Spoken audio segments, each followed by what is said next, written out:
Beautiful inside and out, delivered to me by Grow Coffee. Then tell me how you do it. That's what I had last week. Shortcake. Aye.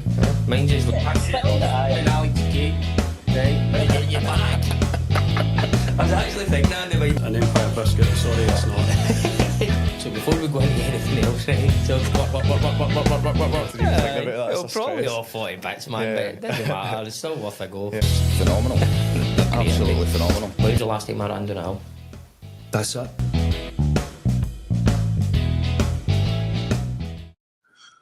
Very good. Hello, LinkedIn, me again. See, did you like that, Barry? You can I did. see and hear that in the background, can't you? I did. It's fantastic. Yeah. Good to see you. So, when was the last time I ran down a hill? Ages ago. That's the answer to that question. So the guy that's at the end of that is a good friend of mine, Kevin Brown, and he started a thing called Fit Earth Your Dads, and that then got me into my running career where I used good to for start you. running, doing that kind of stuff. And then what I then realised was that I really, really liked running up and down hills. Well, not running up them, but I really liked running down them. Yeah. So that's where that statement came from, is when was the last time I ran down a hill? I see. Okay, got you. It's not Good for the just brain, everywhere. actually. Sorry? Good for the brain running. It's the runner's high is real. It's the more you do it, the happier you are, really. Oh, listen, I used to love it. As I say, the whole running downhill part of things for me was I just had a major love for it because, obviously, as you know, I spend my life with complete madness going round my head constantly, right? And you're just so busy and your head is like that. But when you're running down a hill, you don't have any of that because all you're thinking about is where you're putting your feet. So there is a real, and people used to say to me, what are you talking about? There's a calm to running down a hill at however many miles an hour. I said there's a major calmness to it. It's in your brain. So right. So for those that are watching the show, right, this is another pre-recorded one. So we are not live anymore because LinkedIn hate us. So we are pre-recording the shows so we can hopefully have them that they are problem-free. So we'll see how it goes, Barry.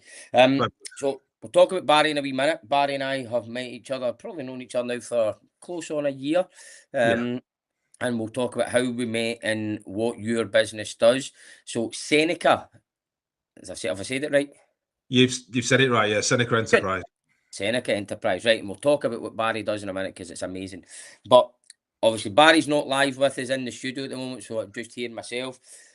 But I still obviously had to go and visit Grow to get my coffee and my cake. So a big shout out to Grow, who are our sponsors. And I've got another iced matcha strawberry or raspberry latte thing, which I'm going to say it every time I talk about it because I didn't think I'd ever be that guy, Barry, but I am that guy. They are so Looks good. It looks great. That's actually very, very good. And then Barry's on a diet, you know, so he's got a competition coming up, so I'm going to eat that big giant cake for him. Wow. Good for you, mate. Honestly, but you can't eat that before the show because you would just fall asleep. I was thinking that. Yeah. Oh, honestly, it's phenomenal the amount of eating that's in them. So it's a 2-sitting.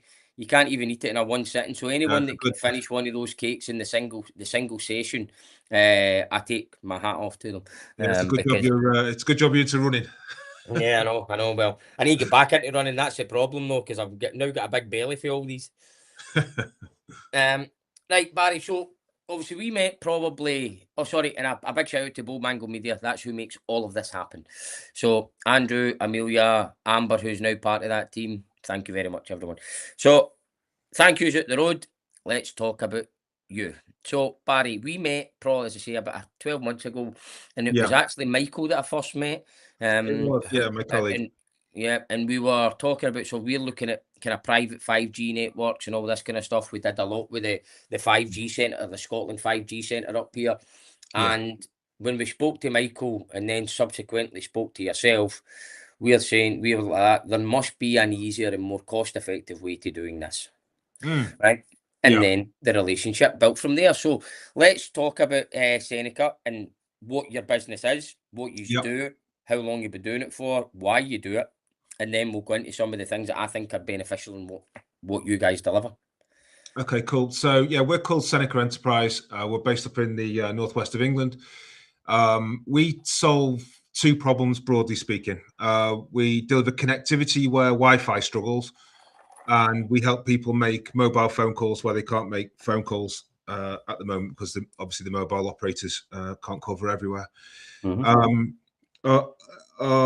Our unique product, I would suggest, is the private 5G side of things. So private 5G fixes the limitations of Wi-Fi and public mobile. So it improves the range of Wi-Fi, it's interference free, and it's very high performing. On the in-building side, we deploy systems that essentially can either repeat the public mobile signal, or we can create a brand new network that enables people to make mobile phone calls. So typical use cases tend to be things like construction sites where you've got environments that are changing a lot, where it's difficult to run cables. It might be in rural locations where it's difficult to pick up mobile phone signals. Warehousing and logistics environments, private networks, or private cellular loves environments with a lot of reflections, lots of metal. We always used to say, the dirty, the better, to be honest, where Wi-Fi doesn't tend to perform very, very well. Yeah. This is like manufacturing and industrial sites where you guys operate a lot. We do single vendor solutions. So we work with Nokia and Salona and all these other guys. But we also can build OEM solutions for specific use cases. It might just be data use cases.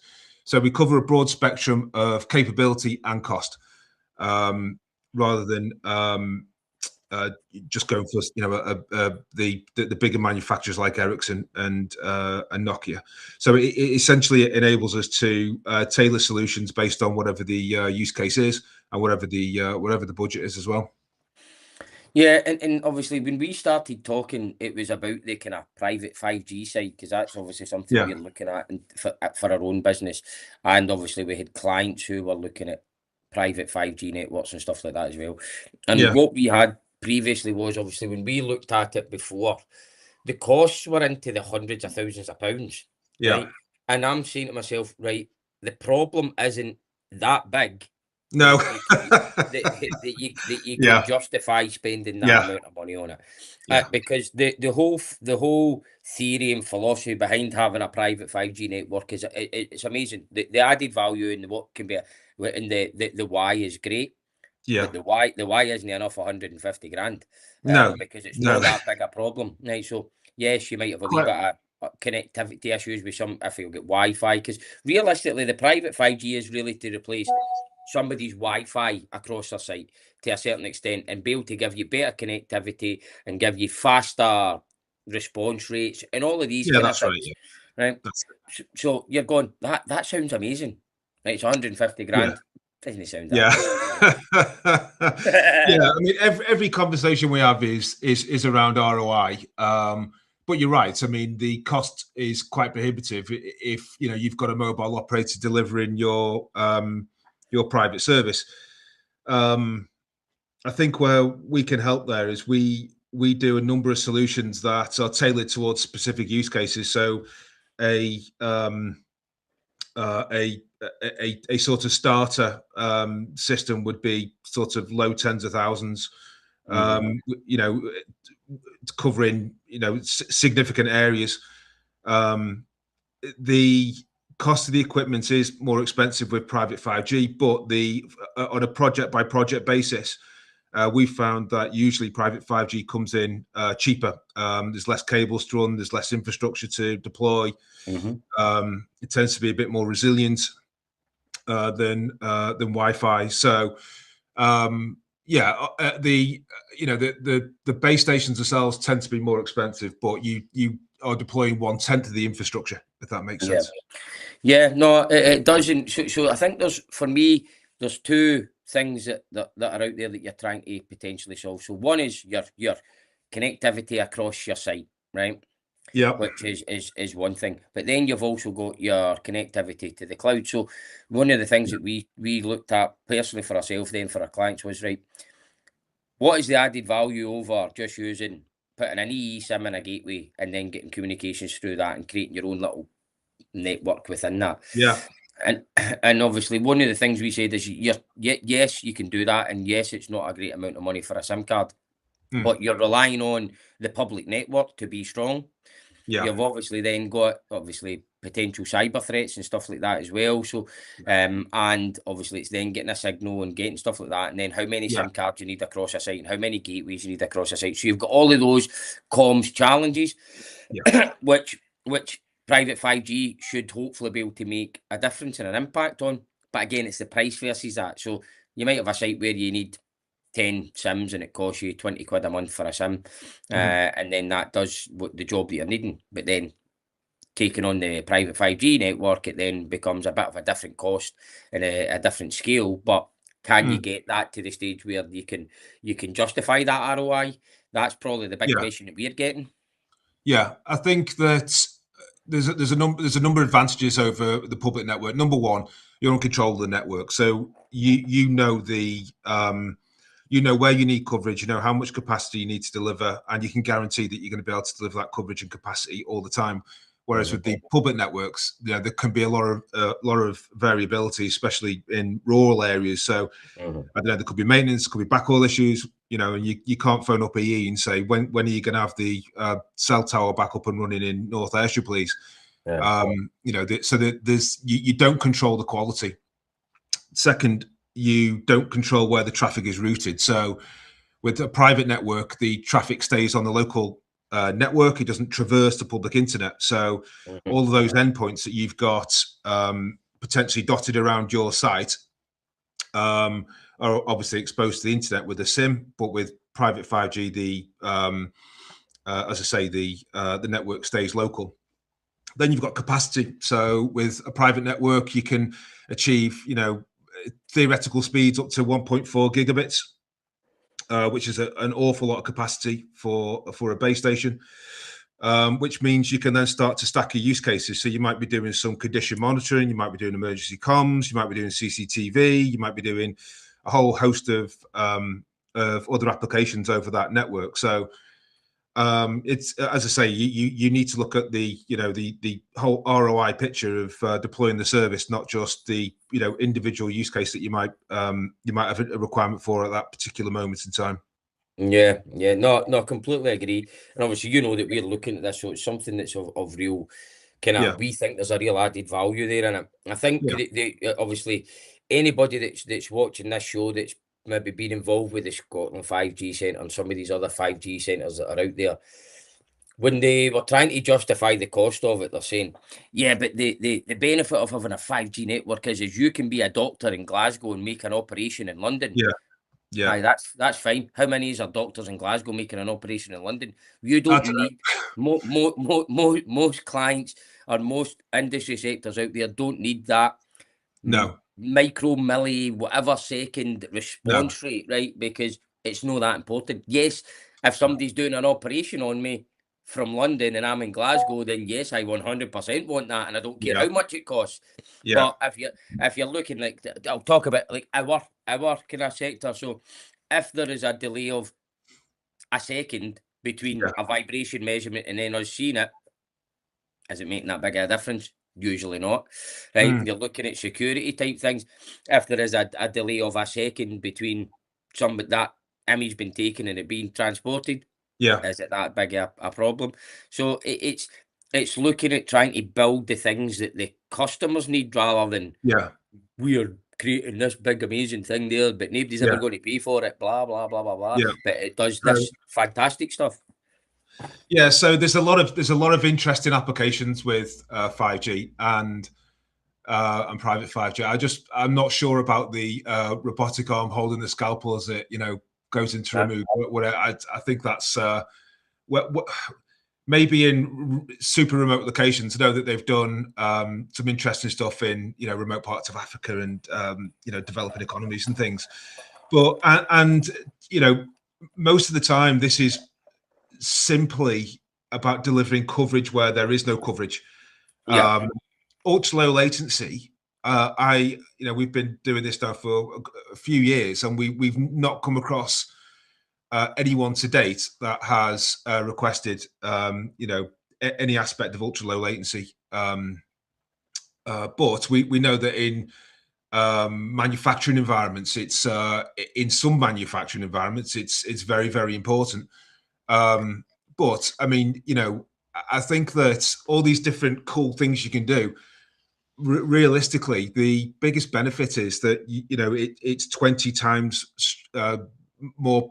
You can output 20 times more power than you can at the maximum of Wi-Fi. So Yeah. you significantly better coverage. And the other big use case that we come across is mobility. So where you've got people walking around a warehouse, or robotics is huge in warehouses now. You wouldn't believe some of the technology that these places are deploying. Yeah.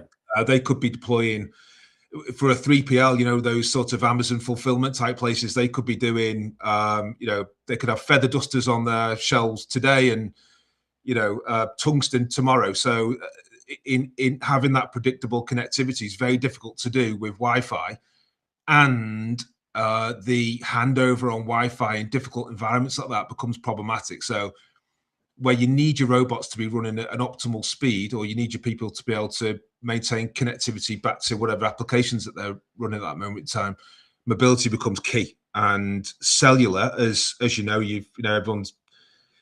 everyone's familiar with wandering around and being able to maintain a phone call. Cellular technology is the best at achieving that. Well, I'm going to put something out here, right? Obviously, this show isn't going live, but I would like to. So, anybody that's watching this, right, that has ever been on a phone call with me that I've lost signal, I want you to put a wee comment in there, right?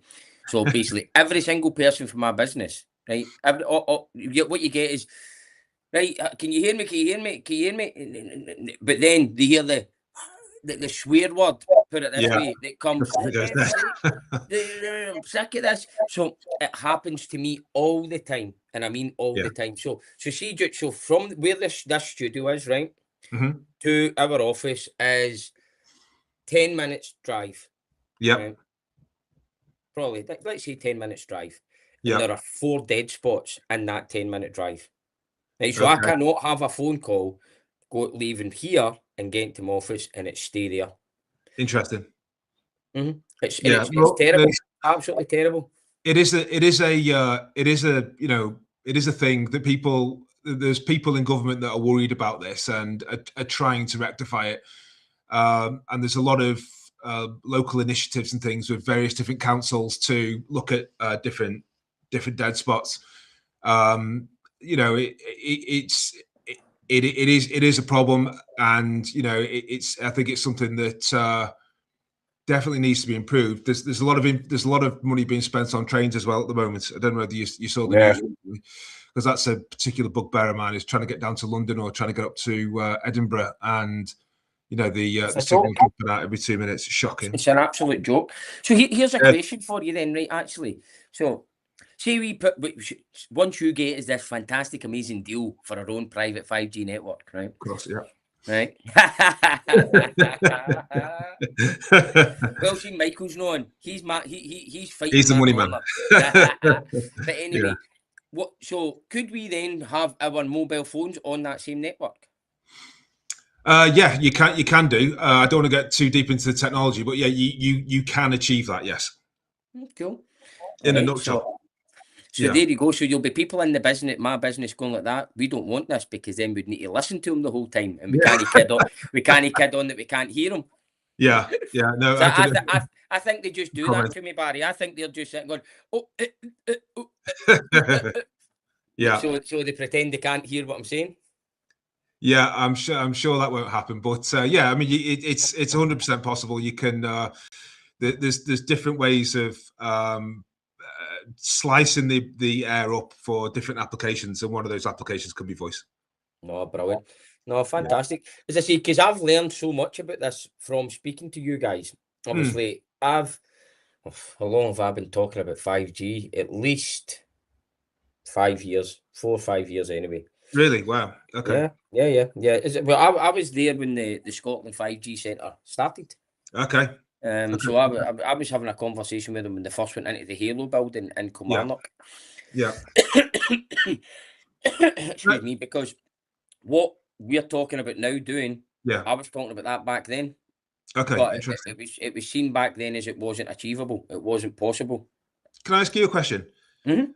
Why is it that, you know, there's been things like the Scottish 5G Centre, there's been all sorts of 5G initiatives sponsored by various different DCIT and DCMS programs over the last, probably dating back, we first got involved with these types of applications in 2017.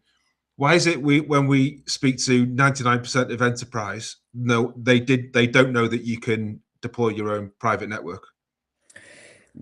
So is the question, why do I think they don't know? Yeah,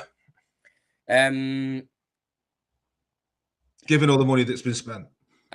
What I'd say is the if you look at, it's going to probably be a bit kind of tough on the 5G centre here, Scotland Okay. 5G centre, but they're not going out to these companies and actually try to tell them the real benefits of it. What they're doing is trying to bring people to places like the DPMC and talk about it, right? Okay. You maybe get 10, 15 people to the DPMC, and you probably find that most of at least 50, let's say at least 30% of them are already like working for a council, working for Scottish Enterprise, working for these things. So the Okay. people who are there from industry, yes, they're hearing about this kind of stuff, but nobody's going out there and actually going and saying to, right, like a large pharmaceutical manufacturing company, we think Yeah. this is going to be beneficial for you. Nobody's selling it.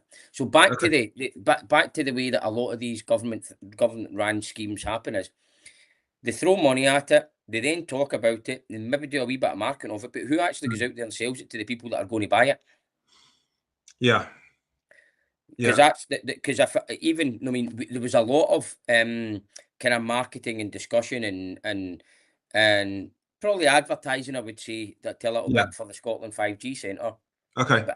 But how many actual sites did they go and see and talk to them about the feasibility and the practicality of putting a 5G network in their site? Not many. Don't know about many. There was a few good kind of projects come out of the back of the 5G IR project that was there. Yeah. So that was successful. But the same as any of these things. See, if you're not sitting talking to people to sell them on the benefits of what you do, nobody's going to know what you do. It's True. exactly the same for all these things. I mean, I see it regularly where the government's putting money into things and it just goes in there, goes round and round and around about, and goes down a hole. Yeah, interesting. Give it to people that can either, one, use it, or give it to people that can, two, help either sell it or deploy it. Yeah. Okay. Interesting. Yeah, we saw a gap. We're not seeing really any enterprise connectivity businesses looking at deploying private 5G in the access network. So that's where we saw our gap, which is why we're partner led. We tend to work with organizations that deploy applications that are dependent on decent connectivity rather than selling the connectivity as lead product, if that makes sense. Yeah. But we regularly talk to clued in people, like technical people that have just no idea that it's possible. And we can be 10 minutes into the conversation sometimes, and then they'll say, "Wait, what you mean that you actually deploy a base station? This isn't us using Vodafone or O2 or whoever it may be." So it is perplexing. Well, that's why we've tried to keep the messaging really simple. So we've tried to just focus it on the two clear messages of where Wi-Fi doesn't work or doesn't go, and when you can't make phone calls, because everybody can relate to those two things generally. After that, then it's application. So we can go talk all day about ultra latency network slices, different types of how it's more secure and all this sort of stuff. But essentially, those are the two issues that we come up against the most. One of the other things I would say, sorry to interrupt you there, Barry, but one of the other things I would say, so see, because we were talking to sites about it, obviously, we introduced you to a site that we deal with, but when we were going there and speaking to them, it's back to what is the challenge? right? So, Exactly. so your 5G centres and all this kind of stuff, right? And this isn't just the Scotland 5G centre. This is everybody that I spoke to about it, and they were talking about the why. Why would you do this? Yeah. Or you can go and embed IoT and take all these data streams live across all your equipment, blah blah blah blah blah. Right. So critical things that are critical to the operation of your business. Yeah. Right. See, most sites, they already take that data and information that goes through the SCADA package and it runs real time and will trip their plants if it's that important. Mhm. So those people are going like, why would I want to go and try and take all that data feed out of my current LAN network that we already control, we've already paid for, it goes through PLC systems and everything else that we already have in place and we've got the infrastructure there. Why would I want to go and take that and put it into a private 5G? What is Yeah. what is the benefit?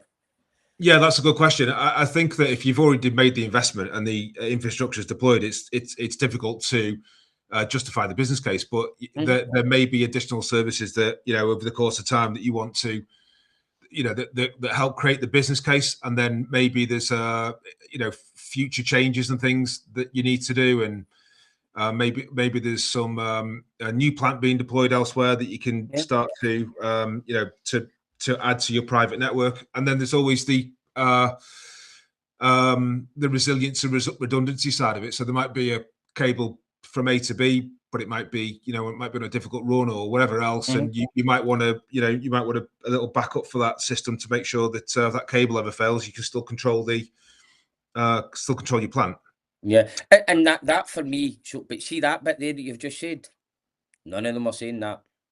Okay. Right. So this is what I'm saying about what I think is part of the challenge and why companies never, it's not even just adopting it, basically just switched off. So you've got someone that's sitting there telling you that all of this critical data across your site can then go to the 5G network, and they're going, why would I want to do that?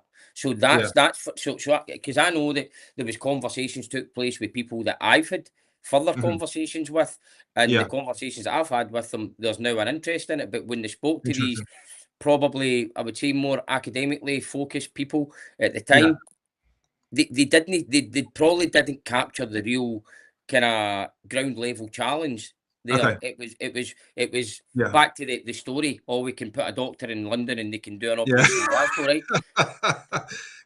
The guy that's sitting there and he's got 15 pumps that break down regularly. He's like, gee, I'm honest saying, I couldn't really give a shit whether he can do an operation in a guy in London. The only thing I would say is that we work with a large paper business, and they've got very technical people that are in one part of the world. They're based in Turkey, and then they've got engineers around site. And one of the use cases that they were interested in was augmented reality and being able to guide the engineer through diagnostics and to send them PDFs and all this sort of stuff, which worked pretty well, actually. So they've got a plant up in North Wales, and they've got an engineer in that plant who regularly works with the engineers back in Turkey. So they're not necessarily doing open heart surgery, but you know, they're doing some pretty technical things, and they've got that presence with them, guiding them through the process. But I mean, why do you need, if they've got SCADA, and I already know the answer to this to some extent, but they've got the SCADA in place and they've got all this other stuff in place, why do you need an EE network, or why do you need Because the data and the information that we're using is external to that existing SCADA, right? So that's where, as I say, I know the benefits of it. I'm completely bought in. I just need you to do me a good deal. But this is it was the sales message. So when we're going there, we're saying, obviously, right now we're going to put IoT across your site that's going to gather critical information, but we don't need that. That information is there to make decisions on the back of, not to operate plants. So we don't need on their OT network. So we don't need to have access to that, because we're not needing to control anything. So you're saying, well, rather than having to get something else and put additional systems on your OT network, we will take all this data out with that. So there is a massive need for that. Because back to what I said, so see the bit that you said at the end of what you're talking about, all of these additional infrastructural parts that they're looking to embed in their business that don't need to be part of their LAN network, or their own private, their own existing hardware network, whatever you want to call it. Yeah. Then you're then putting the 5G in place, because you're going, so you don't need to touch any of that. We've now created a private network that all of these different technologies come onto, and guess what? They're not interfering with your business or your normal business operations in any way. Yeah, that separation is quite key. And I think that a lot of the IT teams that we spoke to in the past have said, you're not deploying anything on our network, and there's always that tension between operations and the IT team. But they seem quite happy if you can deploy it either air-gapped or on a completely separate network for whatever application the operations team need. So yeah, that's a good use case, I suppose. Is creating that practical operations layer, but not hosting critical services on it. It tends to keep both parties happy. Yeah, what you see, we've got it now with some of the leading players in their field, which when we started working with them, they went, nah, not allowed, not allowed. Yeah. IT team says no. Like, right, okay, well, let's speak to them.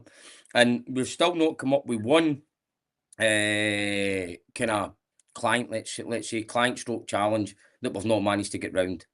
What we're trying to do now is make ourselves better than we were, and just those continual improvements in how we manage our business. But there is always a way, but the answer usually, the first answer is no, not allowed. Can't do it. Exactly. Right. Right, okay, let's talk. Yeah. But we've seen so many iterations as through their network, through private IP addresses, through different firewalls, Starlink, TampNet, cellular, blah, blah, blah, blah, blah. So there is always a way. You just need to want to try hard enough to find it. No, exactly. Sometimes it's the path of least resistance, isn't it? And it's just finding that. Well, yeah. Industrial environments are very difficult, but there's still, and the pace of change in those environments does tend to be quite slow. But I think having the platform that you can build on, even if it's over time, is still still legitimate requirements. Yeah, no, I completely agree.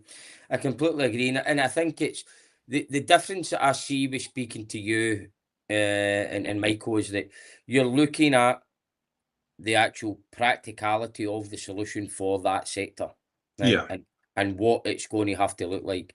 When you speak to a lot of the kind of what the government-led schemes in a lot of senses, we're using no disrespect to Ericsson and Vodafone, Ashley, if she's listening to this.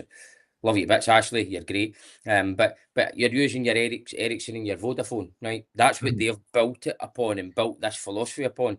But it's an absolute fortune, and it's not what everybody needs, right? Yeah. So user taking it as a completely different thing, and you're looking at it sector by sector, client by client, need by need. Yeah, I think with the what we found is with the larger vendors is, and I think it's really irks a lot of IT people, is the licensing costs can be, over 3/4 of the cost of the solution over say 5 years, for argument's sake.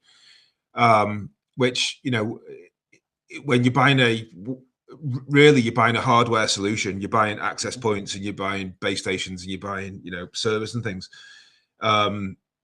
That can be quite galling. So we've developed for certain applications open source systems that can be deployed with zero licensing costs, which significantly reduces the cost of the cost of the deployment. But I think as well, when you're dealing with a larger company,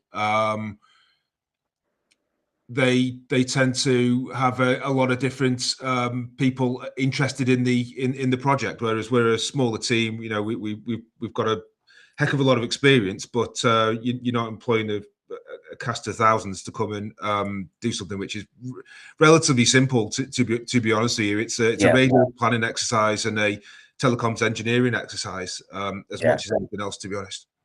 Yeah, but it's back to the same as all these things when they become new. You've everybody in their auntie wants to put their nose in things and make it more complicated than it needs to be, and also make it sound more complicated than it needs to be, because then it is. Yeah, it is. It is. yeah, we see it all the time in so many different things. People will come in and talk about and throw all these big fancy words in and oh this and that and bamboozle people with something, and you're going, do you know what? That's just plugging that in there. It is. No, you're absolutely right.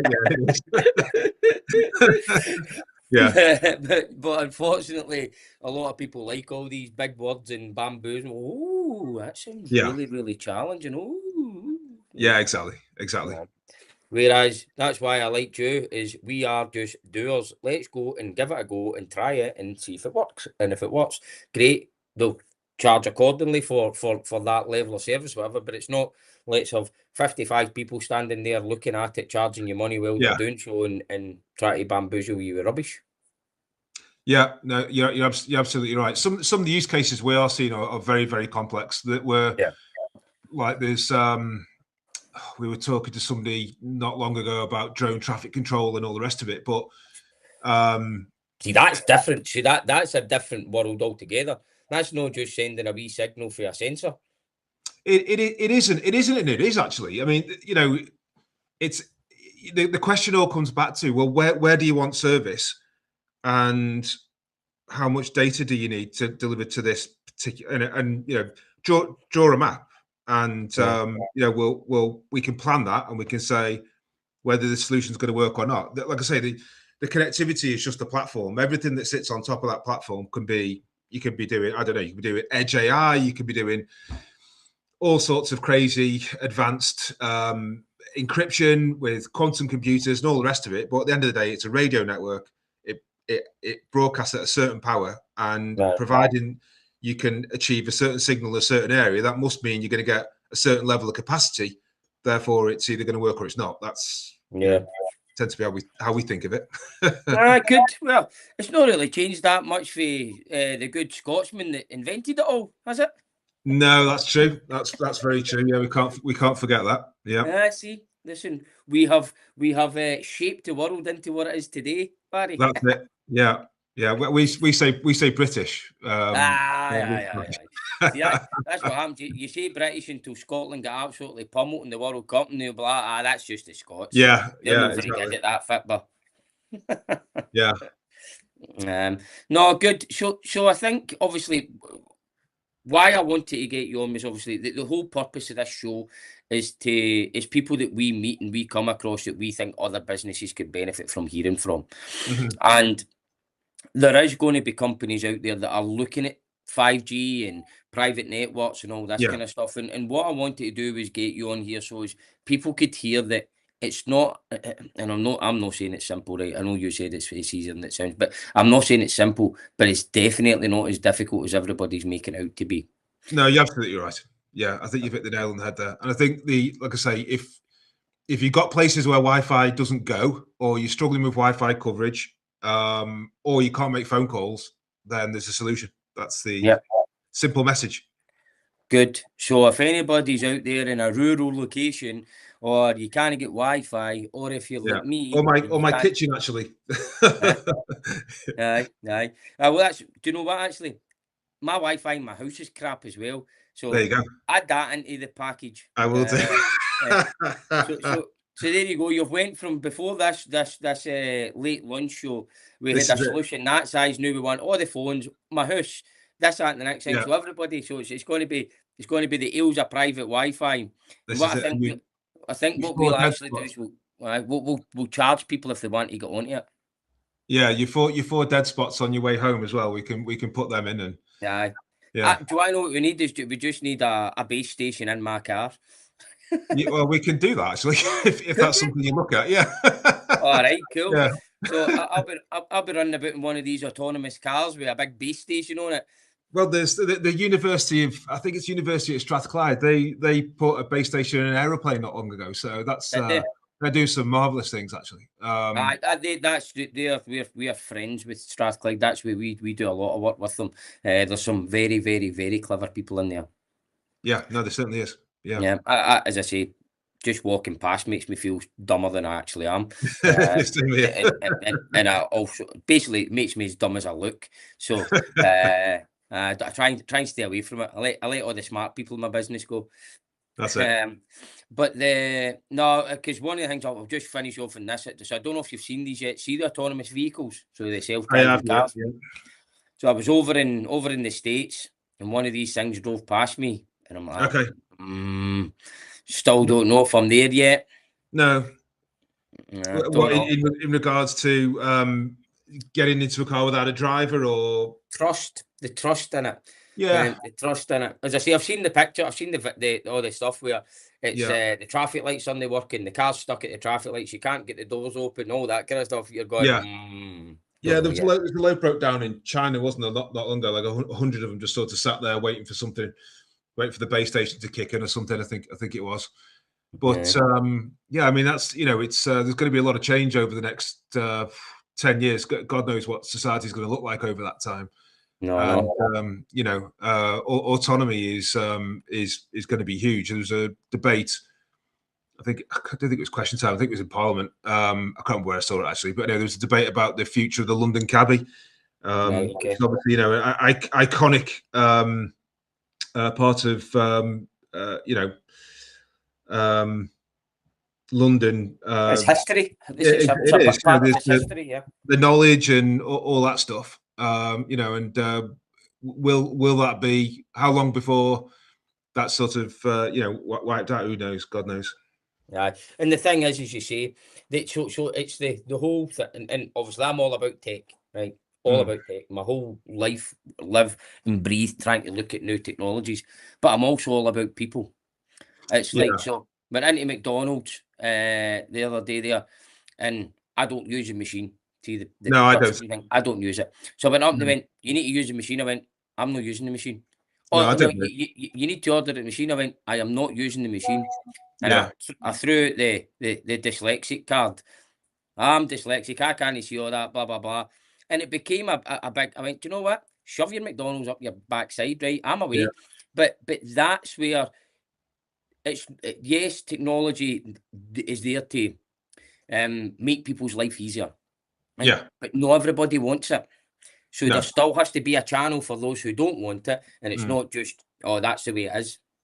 Yeah, no, you're absolutely right. I'm the same. I still pay cash at the Mersey Tunnel. I sort of feel so I'm keeping somebody in a job. I think if we stop that, then maybe that person wouldn't be there. I don't know, but well, the one on the A1 coming up from Newcastle and all that, you can't pay cash anywhere in that. You need to phone up and pay it. Aye, so you need to phone up and pay it or pay it online. So you go through that at 11:30 at night. You try and get up the road. You get up the road at 2 in the morning, and you're supposed to go in there and pay that. It's an absolute farce. Yeah, that is ridiculous. Anyway, so what's your last question for me? What's your predictions for the World Cup? So Scotland, I think they'll beat Haiti or whatever they're called. Yeah, I actually think they'll draw with Morocco. Okay, interesting. They'll get beat by Brazil. I think you'll beat Morocco. I've just got a funny feeling, and I think you'll draw against Brazil. You think so? Well, there was a bit of me that felt that. So, to be honest with you, I mean, we're never winning it anyway. So, see if we can win a couple of games, I'll be over the moon. Right? Yeah, absolutely over the moon. And for me, I'm actually so pleased for the real Tartan Army fans. Obviously, hundreds of Scotland fans are going over there, but see the true fans that follow them everywhere. Yeah, this is something that some of them they've never seen it before. The ones that are older who have been to like the World Cup in the 80s, you know, this is a dream come true for them, because there would have been a period of time there. They can't know a guy that he follows Scotland everywhere, and he's basically thinking, I'm never ever going to experience that again in my life. So see, for them, that's what it's all about. So if they win a few, great. If they don't, who cares? They're away over in America. They're going to be absolutely pissed and running about with their belts on. That's all that matters. What about you? What's your predictions? I think England will go out in the quarters as per usual. I think Saka's going to miss a penalty, and that'll be it then to the Euros. Ah, well, that's all right. You need somebody to hate. Yeah, you too. Yeah, very, very true. Let's I get hate something Scotland though. to You got. I'm a Liverpool fan. You got Andy Robertson playing for you, so Aye. it's hard to take anybody with Andy Robertson playing. Aye, and obviously I'm a Rangers fan, so we've now got Shankland, right? Who's a Yeah. die-hard Rangers. He is going to score. He's going to score against Brazil, an absolute ripper, right? You reckon? Aye, that's my Well, prediction. fingers crossed. Fingers crossed Right. they'll do well. Aye, no, we'll see how it goes. We'll see how it goes. But listen, Barry, thank you very much for joining us. Thanks, David. Thanks for having It's me. been a pleasure. Hopefully, people that are watching the show and maybe still watching this to the end actually can see that there is ways of doing these things without it having to be mega difficult. And if they do and they're looking for information, you can come and speak to me. I'm going to sell stuff for Barry, right? And I'll try and get some commission off it because I think his stuff's great. No, get in touch with Barry, and I'm sure he'll be happy to help you. Thanks, everyone. Cheers. Thanks, Jamie. Cheers, mate. Enjoy your Bye. cake.